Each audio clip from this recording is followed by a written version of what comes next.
सामाजिक कार्यकर्ते आणि जिजाऊ संस्थेच्या निलेश सांबरेंनी TV9 मराठीच्या कार्यालयामध्ये भेट दिली आणि यावेळेला त्यांनी TV9च्या बाप्पाचं दर्शनही घेतलं आणि त्यानंतर त्यांच्या हस्ते बाप्पाची आरतीही करण्यात आली। दरम्यान त्यांच्या कार्याविषयी त्यांच्याविषयी संवाद साधलेला आहे आमच्या प्रतिनिधी मनश्री पाठक यांनी।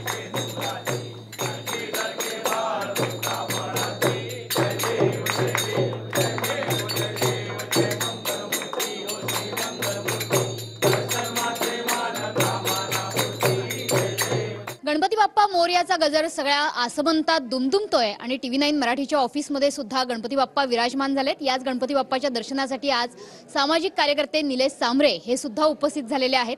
खरं तर 14 विद्यांचा अधिपती म्हणजे गणराय, मात्र याच विद्यादानाचं खूप मोठं कार्य करतायत निलेश सांबरे। त्यांच्या भागामध्ये झाडपोली पालघरमध्ये एक खूप स्तुत्य उपक्रम सर आपला चालतो जिजाऊ प्रतिष्ठानच्या माध्यमातून। नेमका हा उपक्रम काय आहे? कारण आम्ही बघितलं जेव्हा तुमची बातमी बघितली तेव्हा खूप लहान मुलं या शाळांमध्ये वेगवेगळ्या गोष्टी करत होती, कारण शिक्षणाच्या पलीकडे जाऊन या गोष्टी तुम्ही त्यांना शिकवताय। आपण या देशाचे भारताचे नागरिक आहोत, त्यामुळे आपलंही कर्तव्य सरकार करेल तेव्हा करेल, आपणही आपल्याकडे आलेलं जे आपल्या कुटुंबाव्यतिरिक्त धन आहे ते समाजाच्या सर्वांगीण विकासासाठी गेलं पाहिजे। पालघर हा कुपोषणाचा जिल्हा, विशेषतः आम्ही 5 जिल्ह्याच्या कोकणच्या काम करतोय, शैक्षणिक आणि आरोग्याचं काम करतोय। फक्त महिला सक्षमीकरण त्याचबरोबर स्पर्धा परीक्षेचं शिक्षण दिलं जातं। आपल्या भागातील बेकारी मिटवण्यासाठी रोजगाराच्या संधी उपलब्ध करून देतात, भगिनींना रोजगार उपलब्ध करून दिला जातो। ज्युनियर KG पासून तर अगदी 12वी पर्यंत 8 CBSE शाळा आहेत आपल्या, की ज्या शाळेमध्ये वही पुस्तकासहित कपड्यासहित संपूर्ण मोफत व्यवस्था केलेली आहे। जव्हारमध्ये 2 आहेत, मोखाड्यामध्ये आहेत, शहापूरमध्ये एक आहे, भिवंडीमध्ये एक आणि एक विक्रमगडला झडपोली गावामध्ये। त्याचबरोबर एक हॉस्पिटल आहे संस्थेचं की जे 130 खाटाचं रुग्णालय आहे। ठाणा मुंबईच्या जे लीलावती किंवा बॉम्बे हॉस्पिटलला जे ऑपरेशन थिएटर असतील अशाच प्रकारचे 3 ऑपरेशन थिएटर आहेत, का अगदी शहरातनं नव्हे तर रत्नागिरीपासून रुग्ण आपल्या रुग्णालयामध्ये येतात। कुठल्याही प्रकारची फी न देता 100% आजार किती मोठा असला, अगदी पोटातल्या बाळापासून कॅन्सरपर्यंत तरी त्याला बरं करण्याचं काम आपली संस्था करते। दिव्यांगांची शाळा आहे त्याच कॅम्पसमध्ये। दिव्यांगांना नुसतं शिक्षण नाही तर त्याबरोबर त्यांना स्वयंरोजगार आणि रोजगार देण्याचं काम आपली जिजाऊ करते। आज स्पर्धा परीक्षेचं शिक्षण घेऊन 3 विद्यार्थी प्रशासनामध्ये विविध पदावरती रुजू झालेले आहेत। त्याचबरोबर महाराष्ट्रातील स्पर्धा परीक्षेचे विद्यार्थी आपल्या झडपोलीच्या प्रांगणामध्ये शिकतात। अगदी नागपूर, अमरावती, बीडपासून प्रत्येक जिल्ह्यातील विद्यार्थी हा स्पर्धा परीक्षेचं शिक्षण घेतो की जिथे अगदी राहण्याची, क्लासेसची आणि सर्व जे दिल्ली आणि पुण्याला ज्या नोट्स मिळतात त्या सर्व नोट्सचे अवेलेबल करून दिल्या जातात। त्यामधूनही अगदी आईवडील नसलेला मुलगाही आपल्याकडनं UPSC झालेलं आहे, किंवा जिच्या पोटामध्ये 2.5 महिन्याचं बाळ असताना पती जातात, ती त्या विद्यार्थिनीला धीर देऊन तिला अभ्यास करण्याचे पैसे देऊन ती मुंबई महानगरपालिकेमध्ये अधिकारी पदावर होते। जवळजवळ 12,000 विद्यार्थी नोकरीला लागलेत।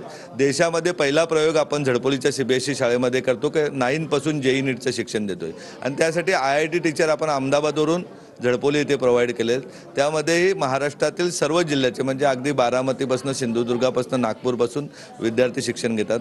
बहुतांशी विद्यार्थी आईवडील नसलेले, वडील नसलेले, गोरगरिबाची मुलं, अगदी ऊसतोड मजुराचा मुलगाही आपल्याकडनं SCP झाला। विविध गोरगरिबांची मुलगी, वीटभट्टीवर काम करणाऱ्या दादा आईची मुलगीही आपल्याकडनं पोलीस झाली। असे विद्यार्थी आपल्याकडे येऊन त्यांनी पाहिलेले स्वप्न पूर्ण करण्यासाठी जिजाऊ त्यांच्याबरोबर असते। महिला सक्षमीकरणाबाबत बघायला गेलं तर अगदी त्यांना अगरबत्ती, शॅम्पू बनवण्यापासून विविध प्रकारच्या क्लासेसची व्यवस्था करून दिली जाते। अगदी जेवण बनवण्याचे क्लासेसची केले जाते। योगा, त्यांच्या तब्येतीची काळजी घेण्यासाठी योगा क्लासेसची निर्मिती करण्यात आलेली आहे।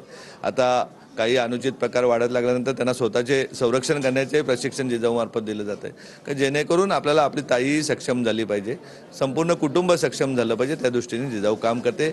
यासाठी कुठल्याही वर्गण्या, देणग्या न घेता आपण व्यवसायातून कमवलेला पैसा जो आहे हा अतिरिक्त पैसा आहे, हा आपल्या समाजासाठी वापरला पाहिजे। तिथे जात, धर्म या पलीकडे जाऊन जिजाऊ काम करते। छत्रपती शिवाजी महाराजांना अभिप्रेत असलेलं, बाबासाहेबांना अभिप्रेत असलेलं स्वातंत्र्य देण्याचं काम करते जिजाऊ। ह्या ज्या वंचित आणि आदिवासी घटकांसाठी तुम्ही काम करताय ते नक्कीच स्तुत्य आहे, मात्र समाजाला काय आवाहन कराल?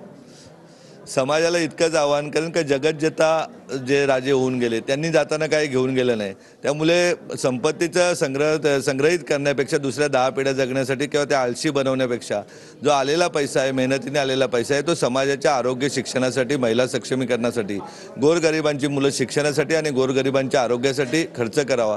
कारण जाताना आपण काही घेऊन जात नसतो, जसं येताना घेऊन जात नाही, त्यामुळे त्याचा उपयोग नक्कीच चांगला झाला पाहिजे एवढीच अपेक्षा करतो। सर्व उद्योगधंदेवाले असतील किंवा आमचे राजकारणी बांधव असतील त्यांनाही विनंती करतो। नक्कीच निलेशजी, झाडपोलीमध्ये तुमचा हा उपक्रम सुरूच आहे, तो असाच फैलावत जाओ आणि गणराय तुम्हाला तुमचं कार्य करण्यासाठी आणखी बळ देव, हीच गणरायाच्या चरणी प्रार्थना. धन्यवाद. मनश्री पाठक, TV9 मराठी.